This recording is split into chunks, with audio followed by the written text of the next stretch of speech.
Do you want to take professional looking bird photos right in your garden? Well, that's what we're going to do today. I'll show you the process from start to finish. Now, I'm going to use my own garden. It's like a 10 meters by 20 meters garden. I haven't done a lot of photography here before. As long as you have a small garden, everyone can do this. Before we get started setting everything up, we need to find a perch for the birds to land on.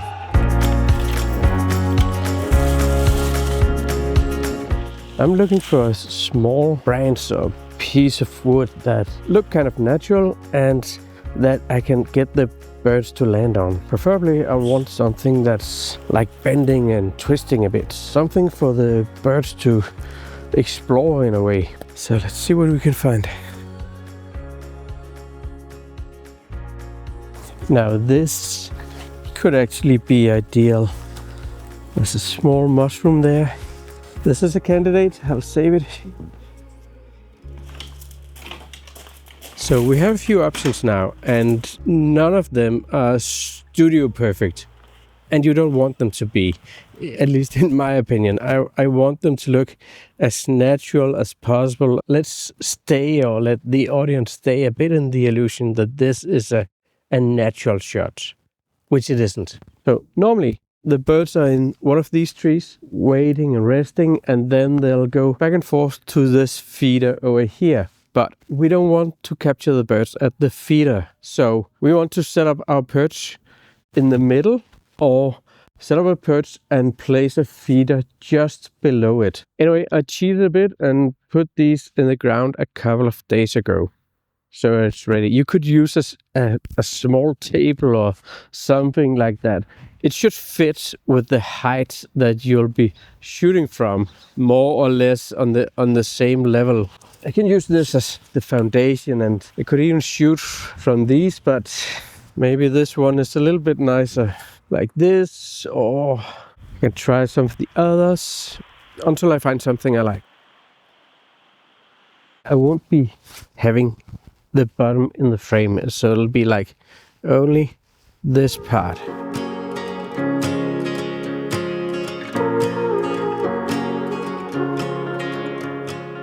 I will find some seats and then I'll set up the hide just to get the position right, or the framing right, because the weather is not really that great. So I want to just get everything right. So when the weather is perfect, I'll go out in the hide and take some shots.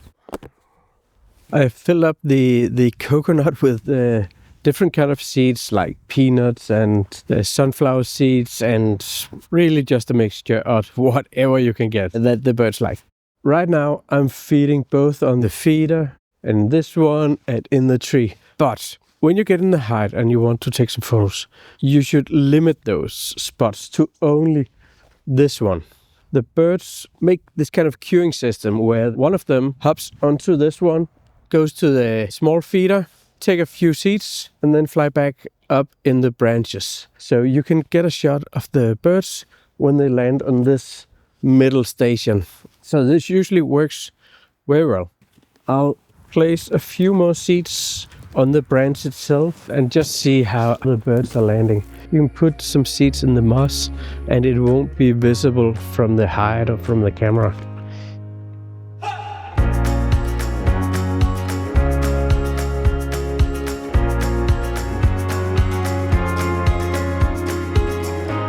I want to check the hide position. It's my own garden, so I can just let it be there for a couple of days. Then the birds are getting used to it. You don't have to use a hide.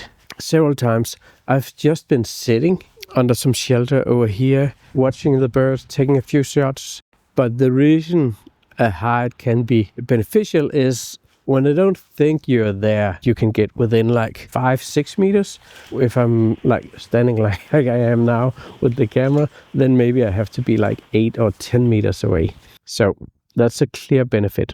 Now it can feel a bit awkward, and I don't know what the neighbors will say, but not so many neighbors peek into this garden, but it feels a bit awkward to sit in the hide in your own garden. But you know, we have to do something to raise the level of our own photography a bit. It's okay to be nerdy. Finally, I have a bit of luck with the weather. We've had 3 weeks of totally overcast weather, which doesn't work with the shot type I want. And a snowstorm ruined my perch setup, making everything fall apart. The sun is about to break through, but I think it'll only last a little while. So I quickly jumped into the hide, but I only managed to get the base plate set up, but that'll do for the type of shot I have in mind. I really want to capture a shot of a bird breaking mid-air with its wings unfolded while they are illuminated from behind. So they get this kind of glow, and I really wanted to capture that type of photo for so long. Now I'm pointing my camera right at where I expect the birds to have their wings fully stretched right before they land. I'm not looking at the birds through the viewfinder because that'll be way too late. So I'm looking up at the perch from where they take off from. And when I see a bird taking off, I hold the shutter down and hopefully we'll get lucky. Now, I don't want to have the sun in the frame. It's just outside of the frame. And then this allows me to still get the beautiful light from it hitting their wings as the birds hopefully land where I expect them to. Now the hard part is actually to capture the birds with its wings stretched out while it's still in the narrow focus plane that we got. Now this close I cannot really track the birds, and besides they'll see the camera lens moving and that will scare them away. And with 400mm the depth of field this close is not really that big. So I'll take a lot of shots. Now for static shots where the bird doesn't fly around, you can easily use subject detection and autofocus. But here with these tightly framed, like a frame filling shot of the birds, we need to pre-focus. Now the birds take different paths towards the perch setup, and that's okay. So not everything will be in focus, so we'll just have to try and take a lot of shots. And eventually we will get lucky. There's some luck and some patience involved in this.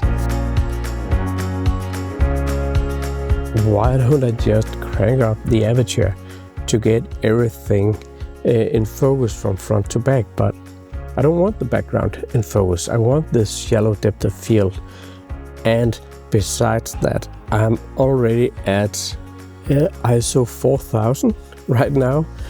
So that would really push it a little bit in the high end if I should crank up the aperture to, like, say f11. I'm at f7ish, and that's okay, that's manageable.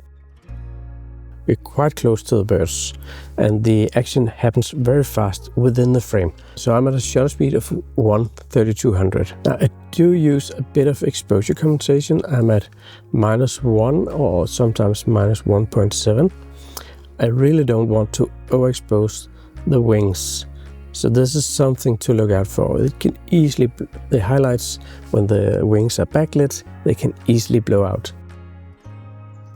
Now, a setup like this can end up feeling a bit studio-like, where one bird after the other land on the perch and you get kind of the same shot with different variations. So experiment with composition and different times of the day so you get different types of light on your setup. Doing this type of photography in your own garden can be great fun and a great way to build your skills and your understanding of composition and light, and play around with different shutter speeds and settings on your camera. Even though you don't have easy access to wild nature, you can do this in the middle of the city. Anyway, I hope you found that useful, and if you want to know more about the settings I use for bird photography, take a look at this video up here. See you over there. Take care.